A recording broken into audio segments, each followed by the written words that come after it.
Hello and welcome to Witchy Wellness Radio. I'm your host, Lauren Chalantani, women's holistic health coach and fellow recovering perfectionist. This podcast was created to show you that your body is not in the way, it is actually leading your way.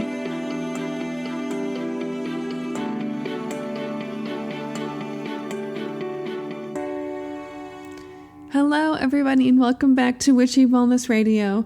You are listening to episode 55, 7 Essential Universal Laws with Christy Whitman. A little more on Christy. She is a New York Times bestselling author of over 3 books, Taming Your Alpha Bitch, The Art of Having It All, and Quantum Success. Christy is a highly sought-after life coach with hundreds of thousands of followers and has developed an action-based approach to applying the 7 essential universal laws to help people overcome their dependence on those vices that keep holding them back from living their best lives.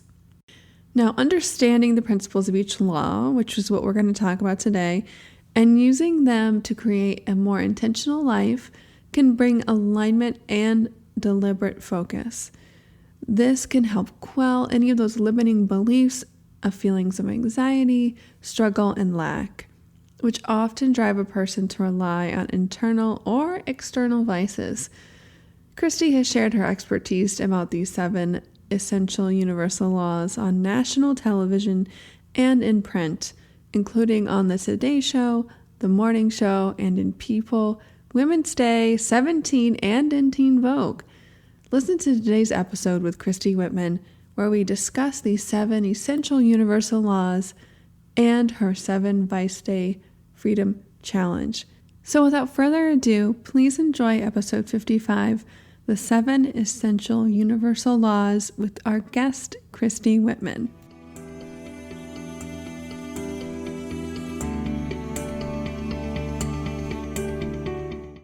Hello, everybody, and welcome back to Witchy Wellness Radio. And I'm your host, Lauren. And today we're talking with Christy Whitman. And she is a transformational leader, celebrity coach, New York Times bestselling author of The Art of Having It All, and the CEO of Quantum Success Coaching and Learning Academies. So welcome to the show, Christy. Thank you so much, Lauren. I appreciate you having me. Yeah, of course. I am excited. I'm excited to dive into the quantum with you today. Awesome. A little bit more about Christy is she's also appeared on the Today Show, the Morning Show, and her work has been featured in People Magazine, 17, Women's Day, Hollywood Life, Teen Vogue, and among many others. She's a CEO and founder of Quantum Success Learning Academy and Quantum Success Coaching Academy, and which is a 12-month law of attraction coaching and certification program. Christy has helped thousands of people worldwide to achieve their goals through her empowerment seminars, speeches, and coaching sessions and products. Christy's life-changing message reaches over 200,000 people a month, and her work has been promoted and featured with the esteemed authors and luminaries such as Marie Williamson, Dr. Wayne Dyer, Brian Tracy, Neil Donald Walsh, Abraham Hicks, and Louise Hay. She currently lives in Arizona with her husband Frederick and their 2 boys, Alexander and Maxim. So that was the formal introduction. Wow. So I'm sure you used your own, quantum principles to kind of propel you to be where you are today. But I have to imagine you didn't always, live that lifestyle, maybe more of sort of a victimhood mentality versus more empowered today. Could you kind of lead us through how you got to be where you are today and your why behind doing this, all the things you do? Absolutely. Thank you for that invitation. Yeah. I was in my mid-20s and I had accomplished a lot and, graduated from college. I moved to Chicago with my best friend. I was living in a brownstone in Chicago and had a great career, making great money. And I just felt so unfulfilled. And I just felt like, God, even though I was having a great time, in the kind of lonely parts of the quiet parts of my mind, it wasn't so quiet. And I felt very, very unfulfilled. And I didn't know why. I couldn't understand that. And so I actually moved from Chicago to California for what I call the latest bad guy, because I was a bad guy attractor. And so when I got to California, I was there about a month, and he had been cheating on me with another woman.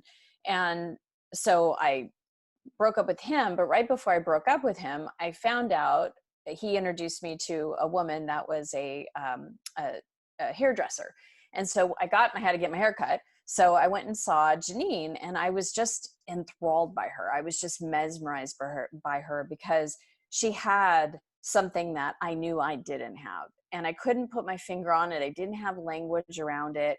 And I was just watching her and observing her talk and the stories and the language that she used. And I finally, just because I'm just me, I just went, okay, I got to know, what do you do? And she started laughing because, she understood what I was asking, even though I didn't understand what I was asking. And she says, I do a meditative practice. And for me, that was so like, meditation, what? I mean, this is like 24 years ago. And it wasn't commonplace. We didn't have all the information that we have now. When I thought of meditation, I thought of like some guru swami, on a mountain somewhere doing a lotus position. And I had no concept of what meditation was. So I was like, meditation? And she said, yeah, just call my meditation teacher. Her name's Melanie. And so I contacted Melanie as I was literally dialing her number on the big cell phones back in those days as I was walking out of the salon. And I found myself in front of Melanie at her house, and it was very woo-woo and crystals everywhere and rainbows and, all these different things. And I was like, what am I getting myself into? Because this is not what I was used to. And so I sat down with her, and she said to me, you create your own reality. And I paused inside myself, and I'm like, that's true. Somewhere in my inner wisdom, that I had never heard that before. It wasn't like The Secret was out, or we had lots of podcasts and the internet and, lots of people writing books about this. If the books were written, they were like in a far corner of a very witchy kind of, bookstore. And when she said that to me, I just knew it to be true. And then I said, how? And she said, well, your thoughts, you're either repelling things from you or attracting things to you.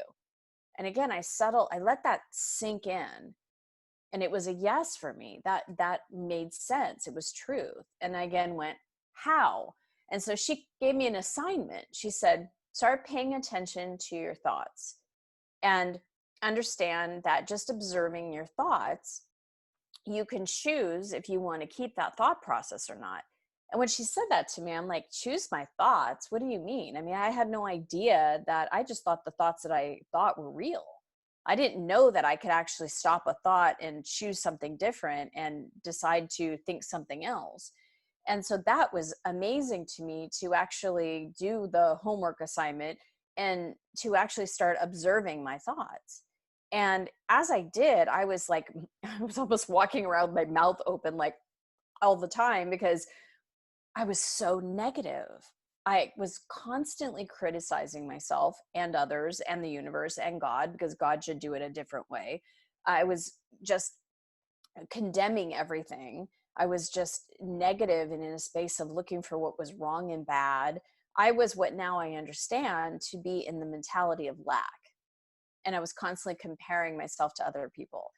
And as I started to get really curious about what is this type of thought that I'm having, I started attracting more information to me. All of a sudden, I had a book that just plopped in my lap, and I had a workshop that was happening at a local, New Thought church, and I decided to go. And there was a teacher there who was talking about, the law of sufficiency and abundance, which I now have gathered in my own teaching as the 7 essential laws. And so I just started applying them, and I started changing the thoughts, and I started doing affirmation and doing meditation, and really becoming conscious of my energy. And after a very short period of time, I started attracting things like a very different type of man. I was in a relationship for 8 years and married to a really nice guy, very, very different from the other guys I had ever dated, very loyal, very committed. And we got married, got a house together. And one day I was feeling like, at this point I was a pharmaceutical rep and everything, I was making great money, but I didn't have much purpose in what I was doing. And I really wanted to feel that sense of purpose, but I had no idea what the form of that purpose looked like. So I started to feel what it would feel like to be on purpose. And it was right after that I started on a consistent basis putting in the essence of purpose into my, energetic field, where all of a sudden my first book downloaded through me and I got the book published and I started speaking in like New Thought churches and spiritual bookstores. And when I was doing like workshops on a Friday night, to just like 6 people in a room, people would ask me, do you coach? Now, Lauren, I had no frame of, this is 19 years ago now. I had no frame of reference for what a coach was. I thought, well, like a cheerleading coach? I mean, what kind of coach are you talking about? And they were, no, where you help people move past their, things. And I'm like, is there a name for that? Yeah, it's a life coach. People get paid for this? I was like, what? So I would just have participants call me on the phone, and they would have just huge leaps because I was working with them with their energy and their mindset and, their feeling sense and all that.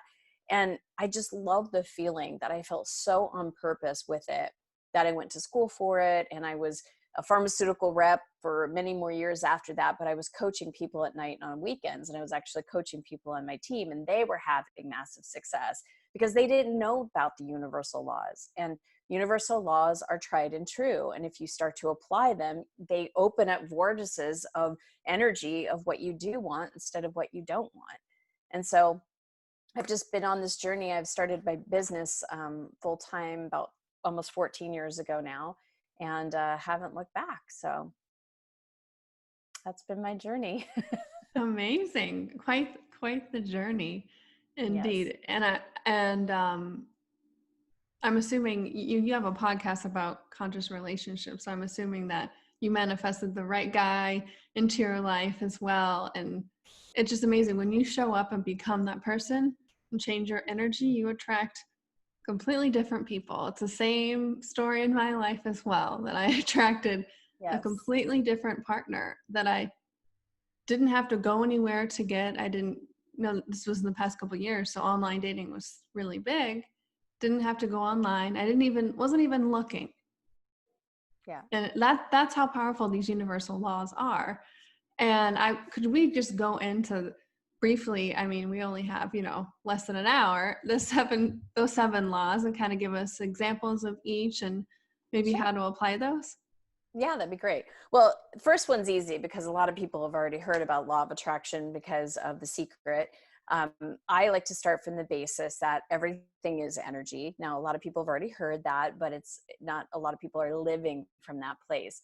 And so because everything is energy, we are, as a physical being, we are energy receivers and we're energy transmitters. So we're receiving energy all day, every day, and we're being influenced by energy, either by on this physical plane, either by mass consciousness of, say, fear, or we are tapping into a higher stream of energy and being in the receiving mode of something that's coming from our divine self, which is pure positive energy. So we're in receiving mode. We receive energy.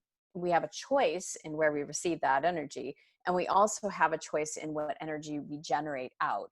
And from that energy that we generate out, we then have the same, it's like a boomerang. What you send out comes back to you. So what you're sending out in your thoughts, in your words, in your perspective, in your emotions, in your actions, from our beingness of generating out, we then receive back that which matches that energy. Because all energy carries a vibration.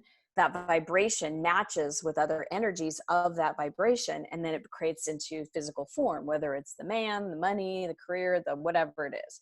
So that's law of attraction. Now, law of attraction isn't something you apply. It's law of attraction is doing it. It's literally just a mere reflection of what you're getting back. That boomerang, you send it out, it's going to come back.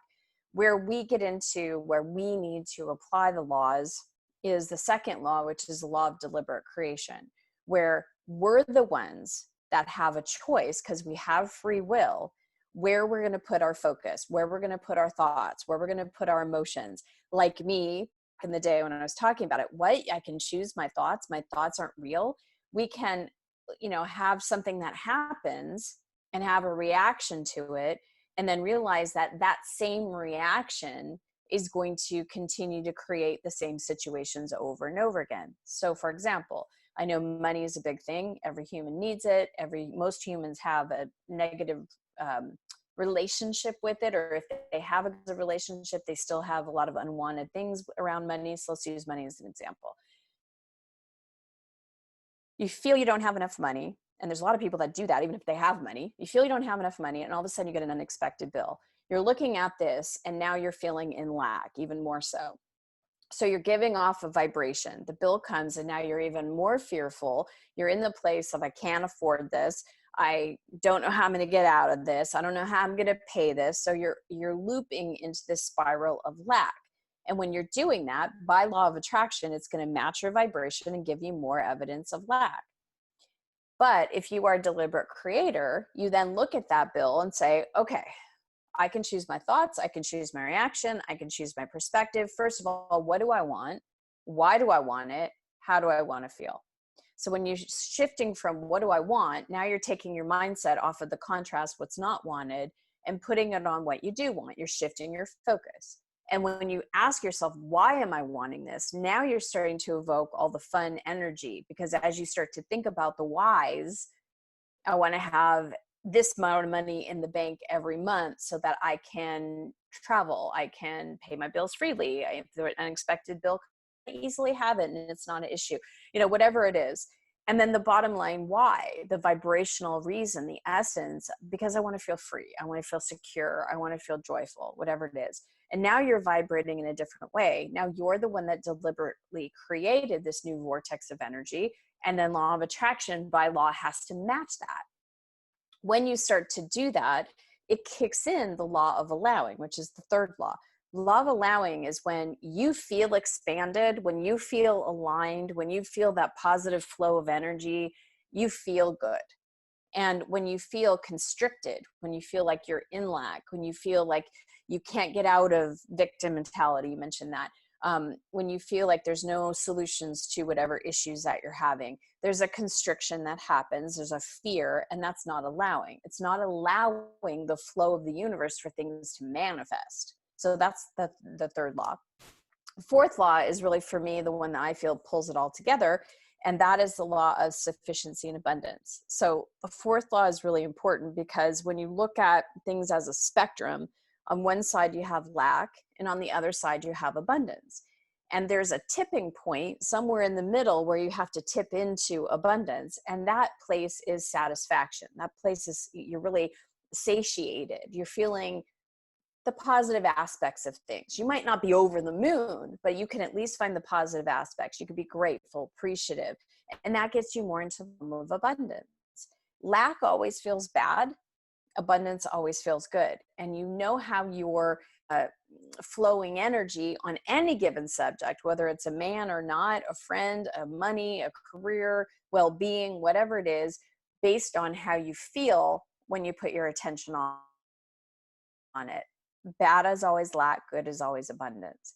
Fourth law is the law of pure potentiality, which is understanding that the goals, the desires, the ideas, the clarity from which the contrast came, the what do I want, why do I want it, how do I want to feel, when you're in that pure flow of energy, those desires came from a higher part of your higher mind. And if there is yourself having the desire for it, there is pure potentiality to be able to create that in form. But form always follows energy. There is pure potentiality of energy to seek itself into some kind of form. That's what energy does. So the sixth law is the law of detachment. This is a law where when we think of what we desire, right? So after my first marriage, I knew what kind of partner I wanted. I didn't want to be just with any partner. I was very specific. I had a scroll that I wrote. Lots of different characteristics and things and qualities that I wanted, and deal breaker things and those sort of things. So I was attached to the quality of the kind of person. I was attached to the idea of having one person that I could create a history with and create a life with. I didn't want to just date and, that sort of thing. So having that history, having that committed, loyal person in my life was important to me. The how, the why, the what, the where, the when, the who, that stuff was details that I had to detach from and literally let the universe give me, show me, provide to me what I couldn't even conceive of. When I was living with my first husband, I was living in Redding, California. And when I went through this divorce process with him, which is very amicable, very proud of the way we handled it, I found myself literally moving from Redding, California to Philadelphia. If you look at a map, you cannot go any further on that map than Philadelphia from Redding. It was literally a straight line. And while I was there in Philadelphia, I got the download. I got the insight to sign up for a conference. So I found myself at this conference in Ellenville, New York. And again, having the desire, I could feel him in my life, totally detaching from when I was going to find him and who it was going to be and all that kind of stuff. I would ask myself, why do I want this partner? And I really wanted to feel deep connection. I wanted to feel deep love. So I gave that to myself first. So I wasn't in lack of it. I was actually fulfilled with that essence energy. And here I was the first day of the conference, and they told us to pick a partner. And Frederick, my now husband, turned to me, and the first words he ever said to me was, "Will you be my partner?" And he was from Montreal, Canada. I didn't even know there was a Montreal, Canada. I was always flirting during, geography in school. So I was like, Montreal, where's that? So, then I ended up moving to Montreal, living in there. My kids were born there. The universe has such a beautiful way of surprising us and delighting us and astonishing us. And when we let go of our attachment, because if we think that it's got to be this timing, this person, this way, this form, then we can't allow the unlimited to do the impossible, because it's not impossible. It's pure potentiality. The last and final law is the law of polarity, which is really important for us as human beings, because where pure potentiality is, or where the divine is, there is no polar opposite. There is no polarity. But here on planet Earth, as a physical human being, we are both metaphysical and physical. We have both evidence of lack, we have abundance, we have fear, we have love, we have up, we have down, we have left, we have right. We have polarity here.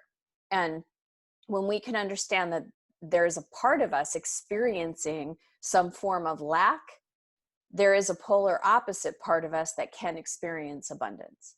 What's possible over here in the lacking of having the partner, or the lacking of having the success or the well-being or whatever it may be, there is that pure potentiality, and not only pure potentiality, but that probable quantum probability of us having ourselves with the guy, with the money, with the success, with the fulfillment of all that we desire. So those are the 7 essential laws.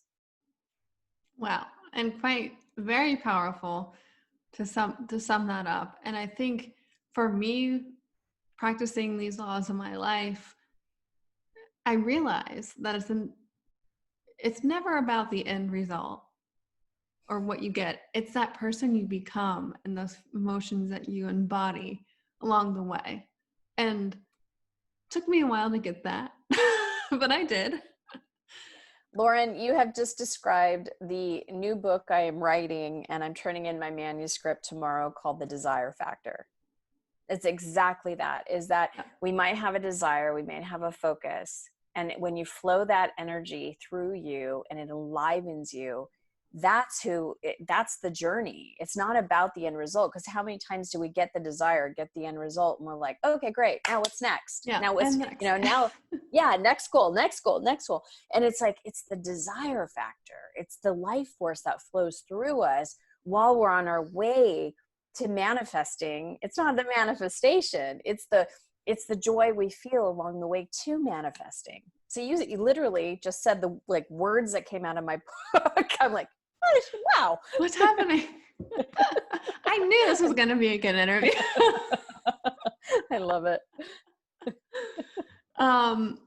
For me, I guess maybe you could coach us or walk us through. When I first started learning about law of attraction stuff, I was going through my own divorce, and I was like, okay, well, I clearly know what I don't want. But Yes. I had, like I had trouble, like I know physically what I don't want in a relationship, but it's like, I just, I want to feel better, but like, I don't know what to do. How do you help someone get clear? I know a lot of times now I have clarity and direction and where I want to go, and I have to catch myself from that, if then happiness is no, just like you said, that gratitude tipping point of Yes. grateful for where I am, but also wanting more to keep expanding and keep growing. So Yes. coaching people myself, more so health coaching, I see people like, well, I know I don't want to feel bloated. I know I don't, blah, blah, blah, blah. How do you coach someone through maybe what they don't want into those emotions, or getting that clarity to be able to apply those laws? Great question. Because we are so focused, we're so ingrained, we're so trained to focus on what we don't want, that's where we naturally go to. I don't want to gain weight. I don't want to feel bloated. I don't want to lose my marriage. I don't want to lose my keys. I don't want to, get caught in traffic. That's where our minds naturally go, because we're clear about what we don't want. And then we don't take the next all important step, which is asking ourselves, what do I want? So when you're clear, you hear yourself, well, I don't want that. I created a whole entire 30-day free program called Watch Your Words, and you can go to watchyourwords.com. But one of the words that when it needs to be like a trigger point when we hear ourselves say, I don't want that. We want to be able to stop ourselves, because we're still flowing energy towards what we don't want. And if we continue to flow energy towards what we don't want, based on law of attraction, we get more of the same. So take a moment to just say, well, what do I want? So you might not, in a perfect example, I did this with my first husband. Great, wonderful man. But there were a lot of qualities that I was clear that it doesn't do it for me anymore. And so I made a list of all the qualities. This is where you get to be negative, right? All the qualities of what I didn't appreciate, what didn't resonate with me, what didn't feel like it stimulated me in any way. And I wrote a list of all of those qualities. And then for each and every quality, I would write down what I wanted instead. So for example, he slept a lot. He worked really, really hard, but then he didn't have much time for else. So he slept a lot and he was just unmotivated. So unmotivated might have been on, well, it definitely was. It was on the road, my word. And I'd ask myself, what do I want? I want someone that's driven. I want someone that's got life force in them, that wants to create. I want someone that's creative. I want someone that is just so excited to adventure in life and to look beyond the TV and to, get out and hike and, explore and do these things. He didn't want kids. Well, I definitely want someone that wants kids. He didn't really like to travel. I want someone that wants to travel, right? He really wasn't into spirituality, definitely didn't believe in law of attraction, thought, ooh, look how good I am when I manifest something good, but then would play the victim when, and not take responsibility. So I wanted someone that could fully be responsible and see themselves as the creator that they are. So this then became my list, right? This was my list of now Frederick. And these were non-negotiable for me because I've had the opposite of that. And these are the things that I wanted. And so then I focused my attention on what would it be like to be with a person like this? Who would I have to be to attract a person like this? If I had a person like this in my life, how would that make me feel? What would really be the essence of it? And I would think, gosh, I'd feel connected. I would feel stimulated. I would feel love, feel growth. And so I would feel all that as I thought of him, as I would imagine the fulfillment of him in my life. And I could think of the restaurants I'd go with him and adventures we would go on, things that we would do together. And so just thinking of this person that was not yet in my life, I felt great thinking about it, thinking about him, thinking about life with him. So it could be a financial situation, right? Write out all the things that you're so tired of with your money, not having enough, having to struggle, being in debt, trying to figure out how you're going to pay the bills, trying to go and get more clients, or, whatever it is. Write out all the contrasting things and then ask yourself for each of these points, what is it that I want? And then to extend beyond that, to have that level of clarity, I would write out like a script. I now have this partner that has da da da da da da, and I love when I'm with him, and I love doing this, I love sharing this, so that I'm in the feeling and the vibration of already having it, because it's that feeling of having it where you're already a vibrational match to what we want. Because as we were talking about with the desire, right, usually it's here. So we have to raise up our vibration to be able to match it. And when we do, it's really who we become in the process. Like we talked about, we raise the vibration, now we get it. So now this is a new platform to which start. We're here. Let's just end there. So we're here. We have a new desire. It's here. Who do we have to become in the process of it? And on it goes. It's always managing that gap. And the gap always the havingness of it, the fulfillment of it. And that comes quicker to us, because you cannot attract what you want from a place of lack or the absence of it or the opposite of it. It just defies law. Yeah, I came to mind when I was going through my divorce. I had to pay quite a lot of legal fees, which are needed. I remember telling myself, applying those laws, every time I clicked that send or that payment button or that check, I would open my heart up and I would tell myself certain affirmations like, my freedom is priceless. Mm-hmm. My whatever, blah, blah, blah. These things that I'm like, I am worthy. And what better way to say that than, exchange of energy, this money. And even though I didn't save very much during that time, I was able to afford it. And I would even move $1 into my savings account. And I would just bless that dollar and say that, this is enough. And I think it's putting those things that you just said into practice when you're doing those actions, is flipping that script of like, even if you can only pay half your bill, send that half of that bill or $1 of that bill off with love and be grateful that you could pay that much. Yes. And that's, for me, that was really helpful and practical, and applying those affirmations or that flipping of those thoughts day to day. It was super helpful. It's everything. It really is. I mean, that really is the secret. Because how many people they want a divorce, to pay all these legal fees. Now they're pissed off even more at the partner that, could have been, should have been, would have been. And now they're having to, waste all their hard-earned money to, have separation. And so they're resentful, they're hurt, they're all that. Resentful, holding on to resentments and hurts are like scorpions and snakes. Yeah.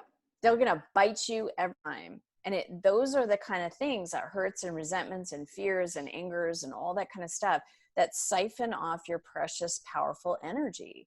And when you can look at a situation, and like you said, like I have nothing but absolute love and appreciation for my previous husband and for who I became in my relationship with him. I definitely wouldn't have attracted a man like Frederick if I wouldn't have been in that 8-year relationship with him. He was the fertile ground for my true ideal partner. And I have so much, oh my gosh, gratitude for him. And even through that, I was leaving with love, not resentments and not frictions and not angers. I had it, I would clear it and let myself just come back into alignment. And one story I wanted to share, this is right after first book. Well, one of my first books is about my third book. My first book that hit the New York Times, it was Taming Your Alpha Bitch. And I had written it with a co-author. And for me, one of my desires was to become a New York Times bestselling author the moment I became an author, years and years before that. So I wanted to put everything into that, because for me, it was credibility, just all this stuff, right? And so I had spent a lot of money and invested, I should say, a lot of money, and put about $125,000 on credit cards. And so I remember after it was over, goal was attained, you know, for marketing and being on PR and all these different things that I did. I was walking into the shower and I was feeling the heaviness of like this burden of credit card debt. And I went, no, I'm just going to bless those cards. I have so much gratitude that I had those 5 cards, that each one of those credit card companies had so much faith in me that I would be able to pay it back, which I know I will be able to. I'll do it quickly. I'll do it effortlessly. But gosh, look what those things that credit card afforded me to do, allowed me to do, because now I forever have the title of New York Times bestselling author because of the different strategies that I invested in. So it completely shifted my perspective.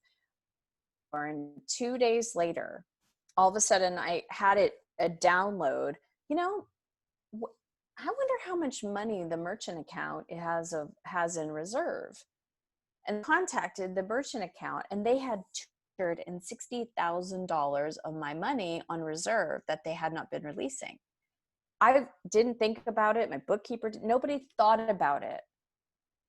In 2 days, from continuing to bless my credit cards, I was completely out of debt, $125,000, plus had more to play with. So that's truly the power of this. I think people, you know, coming from a possible high contrast like that, and shifting in and really mastering your thoughts and mastering your emotions, to me, it's like, I envision this like slingshot, you know, as a kid with like the stones. Yeah. And it kind of propels you forward. I don't know why that's the picture I always get in those situations. And so true. You know, you wouldn't have come to this work. I wouldn't have come to this type of work if we didn't have some sort of a contrast point or a wake up to like, hey, I'm not really liking what I'm having right now. What else is out there? And we get so stuck in our own programs, our own stories, our own thoughts. I think it's like 70 to 90% of our thoughts are the same exact thoughts we think the day before. And Yes. kind of transitioning into, I know we wanted to kind of discuss vice freedom and how we can free ourselves from our own vices. That's a big discussion. Yeah. So, yeah, you know, it really is like, for example, you're talking about those contrasting situations, right? We might look at a contrasting situation, like let's just take our divorces, right? We could look at that as bad and wrong. It was failed. We failed. We're bad for that. You know, we could beat ourselves up. Well, if we start that kind of conversation and not shift it the way both of us did, we could feel really bad. And we could feel a lot of shame and a lot of guilt and a lot of anger and a lot of resentment. Well, that energy is inside of us. And so if I'm feeling pretty crappy inside of my own skin, I'm going to go try to escape. I'm going to try to go smoke a joint or drink a bottle of wine or grab a margarita or a box of cookies or a bar of chocolate or, you know, 10 cups of coffee or, you know, all the different things that we do excessively on a consistent basis to try to anesthetize ourselves from how we're actually feeling. And just even from a manifestation law of attraction perspective, if you're feeling bad and then you go use something to mask and, you know, cover up the feeling, that vibration of bad is still going out into the universe. You haven't shifted anything. You might temporarily feel a little bit, when you smoke the joint or have the glass of wine or have the cup of coffee or go shopping or whatever it is. It's temporary relief, but it's not hitting the core. And you said something that was mastering our thoughts, mastering our emotions. I call that having energy mastery.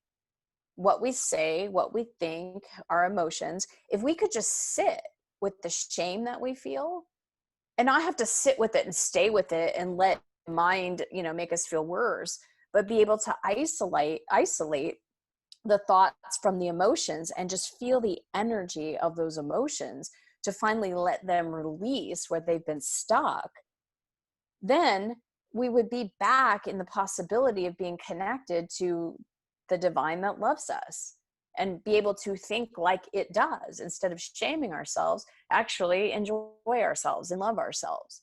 And when we start to enjoy ourselves and love ourselves and adore ourselves and have respect and honor for ourselves, we won't need to go get something else, because we're actually fulfilled from within, feeling good. So the need for the vices goes away when you have that sense of fulfillment from within. So that's a Cliff Note version about that.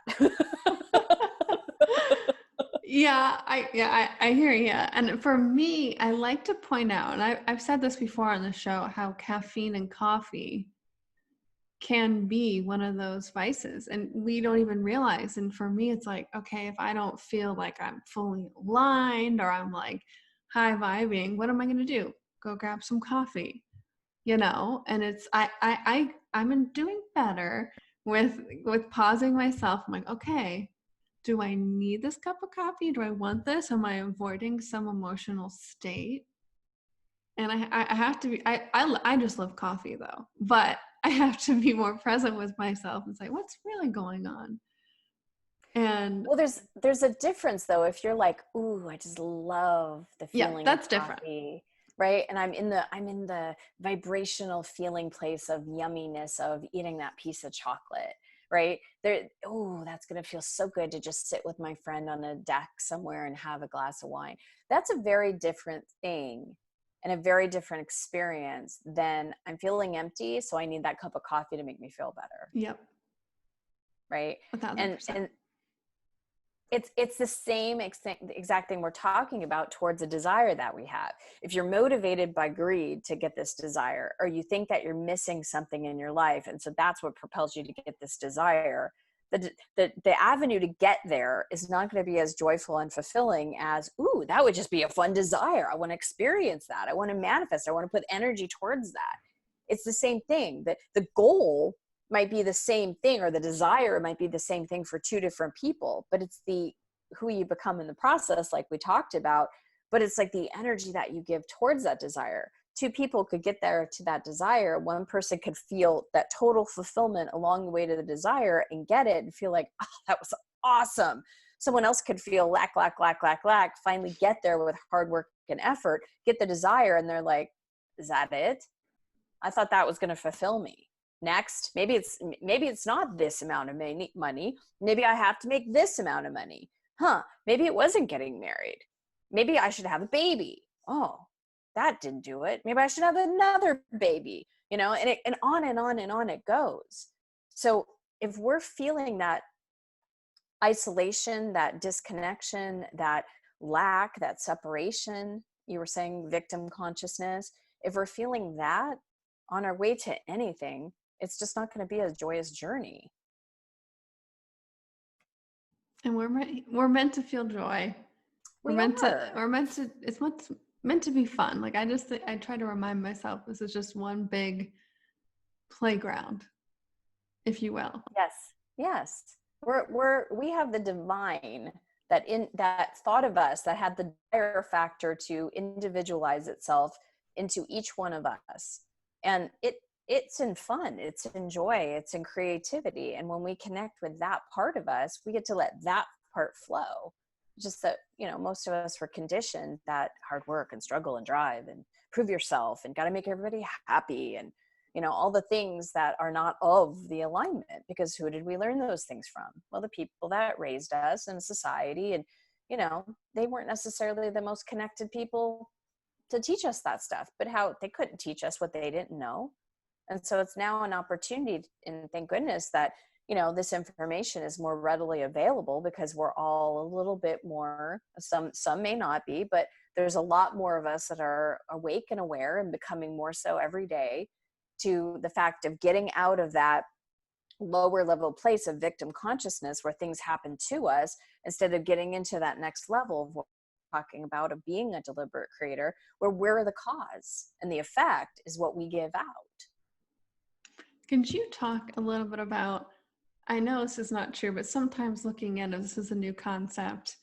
People think, well, I'm not going to just sit there and meditate all day and, the money just going to appear on my lap. And we're so stuck in this matter to matter approach that people are like, I have to do something. So can you walk us through this like kind of sweet spot that's in between this matter to matter and then all this woo woo, quantum? Yes, I would love to. That's exactly what my entire book, Quantum Success, is all about. It's really towards work and money, but it's the whole concept. And I'll just cliff note the book for you. It's really about alignment and momentum, because what you're talking about is you got some people in the camp of, I'm just going to sit around and meditate and be aligned and just be positive and, and just be there. And I won't have to do anything. And then you've got other people on the other side of the spectrum. It's like, do more, go faster, overwhelm, work 24 hours a day, 7 days a week, and work till I'm exhausted. And just as long as I'm doing some kind of action, well, that will get you some level of success. But when you do both and you combine both together, when you create the alignment with that energy flow, when you actually meditate and do positive affirmations and connect with the pure potentiality that is you and really become an energy master, flowing the energy that you want. You have the beliefs of what you're wanting to create. You have the words that you're speaking, that it is done and it is so. When you're feeling the possibility and the fun and the joy along the way, and you're taking action, that's the sweet spot. It's doing both. And we are not one or the other. We are not just metaphysical, non-physical. There's, pure energy all around us, but we in, the divine mind became a consciousness inside of a physical unit. The divine needs us to be able to create, because the divine cannot write a book. The divine cannot do a podcast. The divine cannot, write an email or step on a stage. The divine needs the physical counterpart to be able to live through, to create through, in order to take that action so that that flow can actually manifest into something. So we're both and, we're not one or the other. So it's not just stay home and meditate. I actually talk about in the book how I did an experiment, how when I was a pharmaceutical rep, I was having good success because I was out talking with doctors and, knew my stuff and all that. And I kind of compartmentalized my spiritual work in a different way, even though I was having success. And I thought, wow, what if I start combining, before I go into the doctor's office, intending what I want, visualizing what I want, seeing my numbers increase, seeing the connection that I want, having perfect timing so the physician is there when I walk in the office. And all of that started lining up, and my numbers exploded, that I was one of the top sales reps in the entire country, making the most amount of money. And so I went, if taking action produced a result, and then when I aligned with the energy, produced an even greater result, the energy must be the key.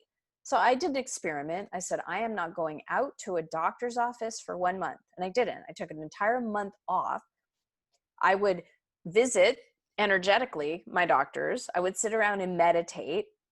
I almost sprinkled energy on there of my medication, and, kind of put a flashing signs in their energetic face and all that kind of stuff. And my numbers completely took a dive bomb. The next month, right? The first of the month, I was back at it, alignment and momentum, and my numbers started skyrocketing. My manager was like, what happened? Can't tell you. Because you'll fire me. Yeah. But that was my experiment. And it really showed me that it's not just the energy, and it's not just the action. It's a combination of both. Yep, it's that aligned action. And when you're aligned and you're feeling that positive emotion, that's when you take the actions. That's when you get the intuitive downloads to take the actions. And something what you said before made me think of this, is that aligned action, but the divine working through us, that it needs the physical manifestation to create, to speak, to write. And that's when I'm creating, or even talking or writing, I'm just I get me out of the way and step aside, and whatever needs to come through will come through. Yes. And for me, that's the beautiful way of taking aligned action, but it's like a higher part of me, that channeling state of creating. It's a little bit different than what you were saying, but the same respect of like, we all are just, the Rumi quote I think of is we're not just the ocean, or not one drop in the ocean, but we're the entire ocean in one drop. Yes. And so we're Exactly. all experiencing all these little lives as this one divine being. And we can tap into that through creativity, through any way. And I think for me, it's like, it gets my ego and more in check, but it also allows me to see a higher perspective in my own work. And I use this in journaling, like how you were saying at the beginning of the episode of, okay, this is what I don't want, what do I want, kind of a thing. And I do that when I'm journaling, or throughout the day. I tell myself in my head, what am I working towards? And I ask myself questions of, how can I feel more love? How can I feel more free, or whatever, throughout the day when I'm journaling? You can coach yourself through that, and it's your higher self, your intuition, when it's very direct how it feels. But if you start spiraling of like, well, I could have worked out this morning, but I didn't because I didn't get enough sleep. That's not your intuition talking. No. That is something else. Yes. That's the lower self. That's Yeah. limited self. Yes. And you know that because the higher divine self always feels good, and it's inspiring, and it's life-giving, and it's expanding. Yeah. Well, with that, I would love to keep talking for hours. Was there anything else that you wanted to kind of cover or wrap up before we end our conversation today? Just know that, all of us have the ability to be masterful of our lives. And when you start understanding that, when you're masterful of your energy, your life actually matches, it vibrates with what you're giving out. So we all have the choice of how we're going to be influenced and what we're going to be influenced by.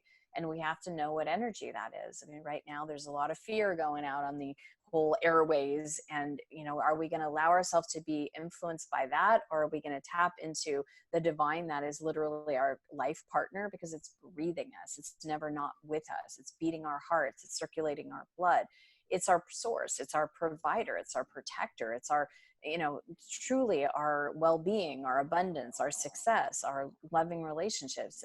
That's what we're divinely designed for.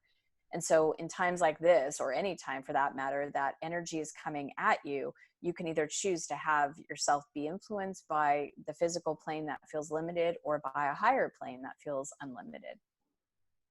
Yep. It's simply a choice. It is always free will. Free will. Well, thank you, Christy, so much for coming on. I know I really enjoyed our conversation today, and I'm sure all the listeners are also very grateful for you showing up, not only for us today, but for yourself, and really listening to that higher self of you and continuing to become that higher version. So everybody knows I always challenge our guests today, how may we, the listeners, be of service for you in return a little gift of gratitude? Honestly, I would just love for everybody to go to watchyourwords.com and start that 30-day video series. It's free. You'll be amazed at the words that you say that pull your energy down, that are rooted in lack.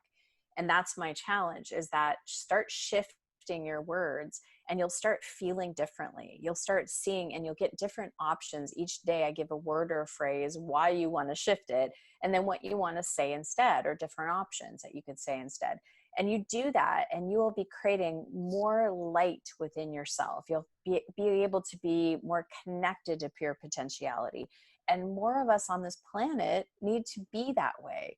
We need to, it's time that we all start awakening up to our true power. And it starts with what we say.